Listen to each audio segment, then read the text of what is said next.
அனைவருக்கும் வணக்கம். இந்த நாடு பார்த்துக்கிட்டிங்கன்னா ஜனநாயக நாடு.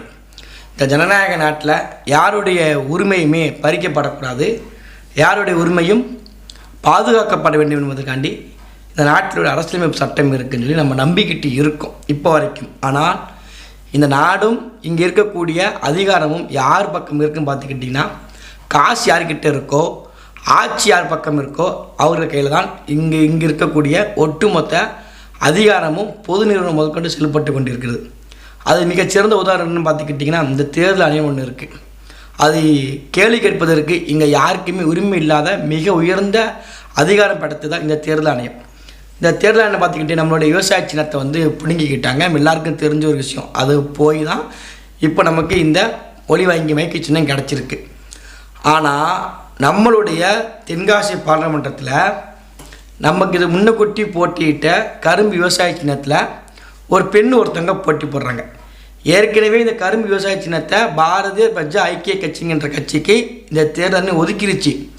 அந்த கட்சி வேட்பாளர் நம்ம தொகுதியில் போட்டி போடலை. ஆனால் ஒரு சுயேட்சை வேட்பாளர் கற்பகவல்லிங்கிற ஒரு பெண் ஒருத்தங்க போட்டி போடுறாங்க.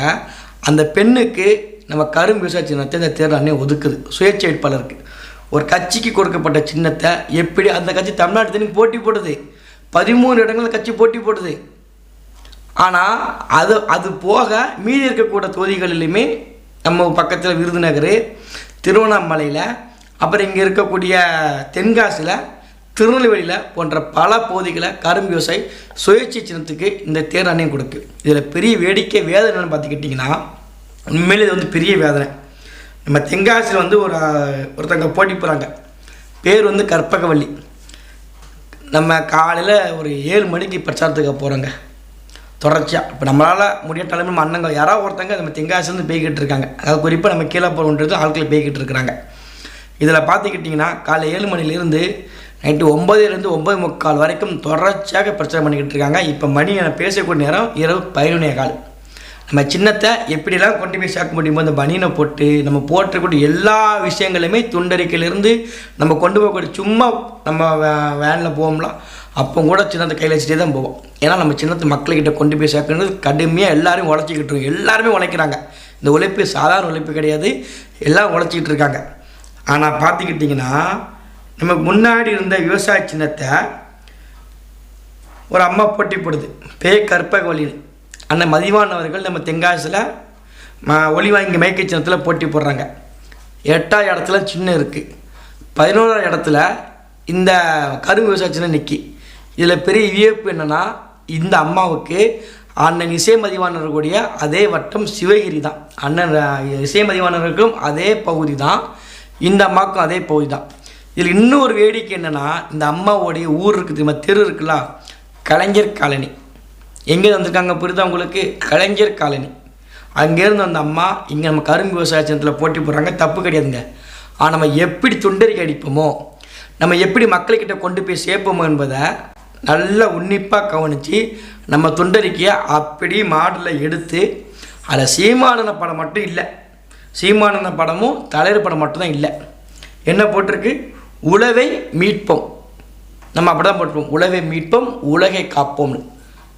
இங்கே எப்படி போட்டிருக்கு? உழவை மீட்போம், தென்காசியை காப்போம், தென்காசி வளங்களை காப்போம். நம்ம வசனம் அப்படி இருக்குது. இந்த பக்கத்தில் விவசாய சின்னம். அப்புறம் நம்ம மதிவாணன் அவர்களுக்கு எப்படியெல்லாம் தேர்தலில் நம்ம ஐயா நம்மாளர் படம், ஐயா திருவள்ளுவர் படம் எப்படியெல்லாம் நம்ம ஒட்டுனமோ அதே படங்களை அப்படியே எடுத்து அதே மாதிரி திருக்குறளை போட்டு ஒரு பெண் வேட்பாளர் பயங்கரமாக பிரச்சாரம் பண்ணுறாங்க.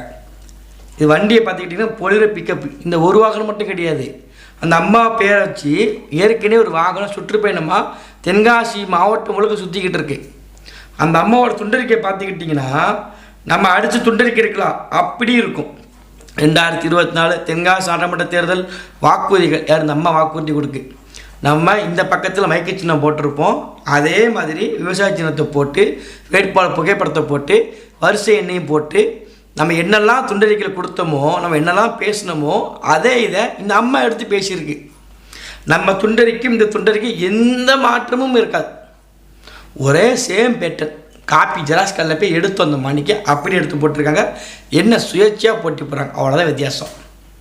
இதை உண்மையிலே பார்க்கும்போது ஒவ்வொரு இது தேர்தல் ஆணையங்களில் அவங்க இந்த வாக்குறுதி கொடுக்குறாங்கல்ல, மேற்கு தொடர்ச்சி மலைகளில் உள்ள வன உயிர்களை பாதுகாக்கப்படும், அரிய வகை மூலிகளை பாதுகாக்க வன உயிர்கள் பூங்கா மற்றும் தாவர பூங்கா அமைக்கப்படும், சங்கரன்கோயில் மற்றும் ராஜாப்பாளை பருத்தி சுற்றியுள்ள நெசவாளர்களில் வாழ்க்கை தர நிலையை கருத்தில் கொண்டு தென்காசியில் மாவட்டத்தில் கூட்டுறவு அரசு நூற்பலையை புதிய மேம்பாட்டு தரத்துடன் தொடங்கவும் வழிவகை செய்வேன். இதெல்லாம் நம்ம கொடுத்ததுங்க, ஆனால் மதிவானவர்கள் கொடுத்தது. நம்ம அவ்வளோகான் உழைச்சி மக்கள்கிட்ட போகிறோம். ஏன் திரும்ப வருத்தப்படுறோம்? நேற்று ஒரு வீடியோ ஒன்று போட்டிருந்தேன், காலைல கூட பதிவு பண்ணியிருப்பேன். ஒரு அம்மா சொல்லுது, அந்த காணொலி நீங்களே பாருங்கள். ஆமாம்,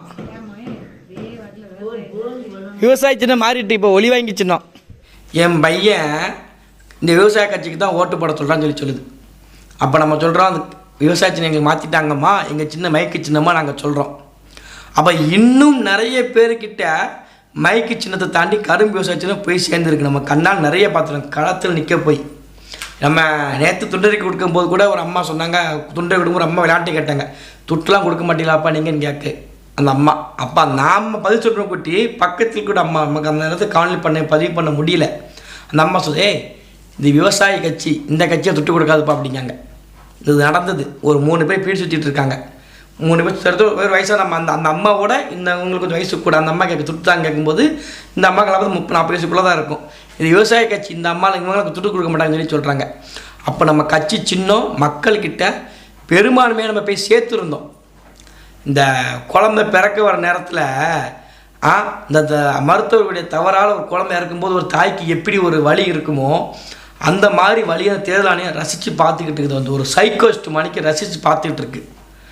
நமக்கு கொடுக்கப்பட்ட சின்னம் ஏற்கனவே வேறு கட்சி கொடுத்துருச்சு. அந்த கட்சி இங்கே தென்காசியில் போட்டி போடலை.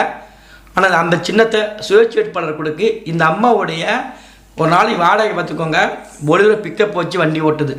ஒரு அபய ஆட்டோவை வாங்கின பிரச்சாரத்துக்கு அடிக்கி, அது போக துண்டறிக்கை அடிக்கி. ஆனால் இந்த அம்மாவுடைய ஒட்டுமொத்த சொத்து மதிப்பு பார்த்துக்கிட்டிங்கன்னா ரொக்கப்பணமாக கையில் 25,000 ரூபா இருக்குன்னு தேர்தல் அஃபிடேவிட்டில் காமிச்சிருக்காங்க. அம்மாவுக்கு இருக்கக்கூடிய மொத்த சொத்தே 25,000 ரூபா கையில் இருக்குது.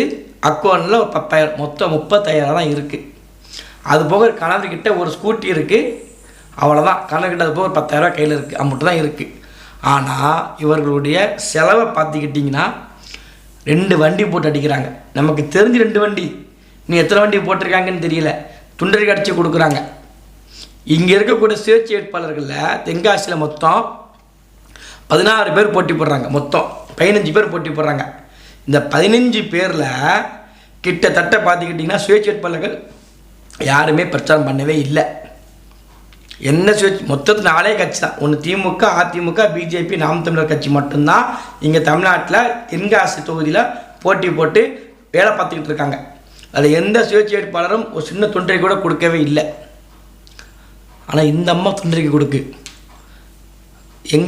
எங்களுடைய தென்காசி தொகுதியிலேருந்து ஆனால் இசைமதிவான தொகுதிக்கு கிட்டத்தட்ட 60 கிலோமீட்டர் இருக்கும். ஒரு 1.5 மணி நேரம் பயணம். இந்த சாலை எப்படி இருக்கிறதா நான் சொல்கிறேன், 1.5 மணி நேரம் பயணம் குறைஞ்சது இருக்கும். அப்படி இருக்கும்போது அங்கே இருக்கக்கூடிய துண்டறிக்கை எங்கேருந்து ஒரு சுயேட்சை இருக்கக்கூடிய ஒரு சின்னம் நம்ம ஊரில் வந்து கொடுக்குறாங்க. இது எப்படி? நம்மளாலே பல இடங்களை கொண்டு போய் சேர்க்க முடியல. அப்போ இங்கே திட்டமிட்டே நம்மளை ஓச்சி கட்டணும். ஏன்னா நாம் தமிழர் கட்சி தென்காசியில் அதிகமாக வளர்ந்து வருது. இது ரொம்ப முக்கியமான ஒரு விஷயம். கடுமையான உழைப்புங்க. ஆனால் மதிவானவர்களாக இருக்கலாம், அதுபோக 6 சட்டமன்ற தொகுதியில் கூடிய எல்லா உறவுகளுமே கடுமையாக உழைப்பு கொடுக்குறோம்.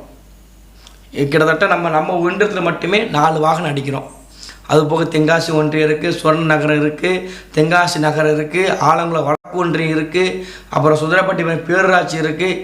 அப்படி பல ஊர்களில் இன்னும் 3 நாட்களில் அடுத்தடுத்து தொடர்ச்சியாக வாகன பிரச்சனை பண்ண போகிறோம். அப்போ இந்த மாதிரி மக்கள்கிட்ட மைக்கு சின்னத்தை கொண்டு போய் சேர்த்துட்ருக்கோம். கருத்து அறுக்கு விதமாக விவசாய சின்னத்திற்கு இந்த வேலை பார்த்துட்ருக்காங்க. இதையும் இந்த தேர்தல் ஆணையம், மானங்கெட்ட தேர்தல் ஆணையம் இன்னும் வேடிக்கை பார்த்துக்கிட்டு இருக்குது. அப்போ இது மக்களை தான் நீங்கள் வந்து புரிஞ்சிக்கிட்டு உண்மையிலேயே நமக்காண்டி யார் பேசுவா, நமக்காண்டி யார் குரல் கொடுப்பா என்பதை சிந்தித்து பார்த்து வரக்கூடிய நாடாளுமன்ற தேர்தலில் தென்காசியில் இந்த கரும்பு விவசாய சின்னத்திற்கு ஒரு முறை கூட தப்பி தருகிற ஓட்டு யாரும் போட்டக்கூடாது. அப்போ தான் இவங்களுக்கு தெரியும் நம்ம ஓட்டுக்கு எவ்வளோ தான் செலவு பண்ணாலுமே மக்கள் விழிப்புணர்வோடு தான் இருக்கிறார்கள் என்பது இந்த செய்கிறாங்களா இவங்களுக்கு அப்போ தான் புரியும். அதற்கு ஒரே ஒரு வழி, நம்ம தென்காசியில் அந்த மதிவானவர்கள் வெற்றி பெறுவதற்கு அதிக வாய்ப்பு இருக்குது. அதிக வாய்ப்பு என்ன காரணம்னா, எங்கள் வேட்பாளர் யாருமே சரி கிடையாது. கிருஷ்ணசாமி பற்றி எல்லாருக்குமே தெரியும். இன்னொரு பக்கத்தில் பிஜேபி ஜான் பாண்டியன், பிஜேபி கட்சிக்காரங்களே ஓட்டு போட மாட்டாங்க, அப்படி தான் அப்படிப்பட்ட வேட்பாளர் ஜான் பாண்டியன் அவர்கள். இன்னொரு பக்கத்தில் ராணி சிரிக்கும்போது அம்மா நிற்கிற அம்மா யாருன்னே தெரில. அப்போ வேட்பாளராக ஏற்கனவே தென்காசியில் அறிமுகமான நபர் தான் அண்ணன் இசைமதிவாணன் அவர்கள். அப்போ அண்ணனுடைய இந்த உழைப்பும் அபரிவிதமாக இருக்குது. காலையில் 8 மணிக்கு வாகன பிரச்சாரத்துக்கு வந்தாங்கன்னா இரவு 10 மணி வரைக்கும் தொடர்ச்சியாக இருக்குது. குறைஞ்சது ஒரு 6-7 இடங்களில் பேசுகிறாங்க. நம்ம ஒரு தொகுதி நம்ம கணக்கைக்கிறோம், தென்காசி தொகுதி முழுக்க 6 தொகுதியில் இதே நிலவரம் இருந்துக்கிட்டு இருக்குது. அப்போ அப்படி இருக்கும்போது இந்த உழைப்பை வீணாக்கக்கூடாது, வெற்றி நோக்கி பயணம் பண்ணிக்கிட்டு இருக்கோம். இந்த வெற்றிக்கு 4 நாட்கள் தான் இருக்குது. நம்ம வீடியோ போட்டதுனால சில பேர் நம்ம நிதி உதவி பண்ணியிருந்தீங்க, பெரிய வாழ்த்துக்கள். ஆனால் இப்போ இக்கட்டான சூழ்நிலை இன்னும் ஒரு 3 நாட்கள் தான் இருக்குது. வாகனத்திற்கு வாடகை கொடுக்க வேண்டியது இருக்குது, ஜென்ரேட்டருக்கு வாடகை கொடுக்க வேண்டியது இருக்குது. உண்மையிலேயே வாடகைக்கு இந்த டிரைவர் ஓட்டுவாங்கள்ல, சொந்த வண்டியை போட்டாச்சு, நம்ம வண்டியை போட்டிருக்கோம், ஆனாலும் வாடகை கொடுக்க அவங்களுக்கு சம்பளம் கொடுக்க வேண்டியது இருக்குது. கொஞ்சம் ரொம்ப நெருக்கடியாக இருக்குது. இன்றைக்கி ஒரு ஃப்ளெக்ஸு அடிச்சிட்டோம், இந்த புகைப்படம்லாம் போடுறேன் பார்த்துக்கோங்க. ஃப்ளெக்ஸு அடித்தாச்சு, ஃப்ளெக்ஸு வாங்கினீங்க துட்டு இல்லை, இதான் யதார்த்தம். நாளைக்கு கடை லீவு, இன்றைக்கி ஃப்ளெக்ஸ் வாங்கினோம்னா நாளைக்கு அந்த ஊரில் ஒட்டியிருக்கலாம். சூரிய விளம்பரத்துக்கு பதிலாக துட்டு ஆகும்னு சொல்லிட்டு ஃப்ளெக்ஸ் அடித்து ஒட்டுறதுக்கு ரெடி பண்ணியிருக்கிறோம். ஆனால் அது வாங்க நம்மளோட துட்டு இல்லை. அப்போ அதுக்கு என்ன பண்ணோம்னா, நம்ம திங்கக்கிழமை அட்டையை வாங்கி ரெடி பண்ணி தரேன்னு சொல்லி அவங்க கொஞ்சம் ஹோல்டு பண்ணி வச்சுருக்கு. அதனால் கடைசியாக ஒரு இன்னும் 2 நாட்கள் தான் இருக்குது. சின்ன தொகை கொடுத்தாலும் போதும், ஒரு 5 பேர் 6 பேர் சேர்ந்து கொடுத்தாலும் போதும். நீங்களே பேசிக்கோங்க. வெளியூருக்கெலாம் சேர்ந்து ஒரு நம்ம அக்கௌண்ட் டீட்டெயில் கீழே போடுறேன், தென்காசி சோதியுடைய வங்கி கணக்கு தான். அதில் போட்டிங்கன்னா இது வரக்கூடிய 3 நாட்கள் சமாளிச்சிக்கணும். நமக்கு பெருசாக ஆட்டாலும் சமாளிக்க தேவைப்படுது. எல்லாருமே ஓரளவுக்கு பொருளாதார நிதி போட்டாங்க. பனியன் அடித்தாச்சு, துண்டறிக்கை அடித்தாச்சு. வாகன பிரச்சாரத்துக்கு அவங்கவுங்க ஊரில் அவங்கவுங்க சின்ன சின்ன பொருளாதார உதவி பண்ணி அவங்கவுங்க உதவி பண்ணிக்கிட்டு இருக்காங்க. அதுபோக அதையும் தாண்டி ஒரு நாள் லீவு போட்டு விடுமுறை போட்டு தான் வாகன பரப்புரைக்கே வராங்க. அப்போ அதெல்லாம் நமக்கு பொருளாதார இழப்பு ஒருத்தங்க பண்ணிக்கிட்டு தான் இருக்கிறாங்க.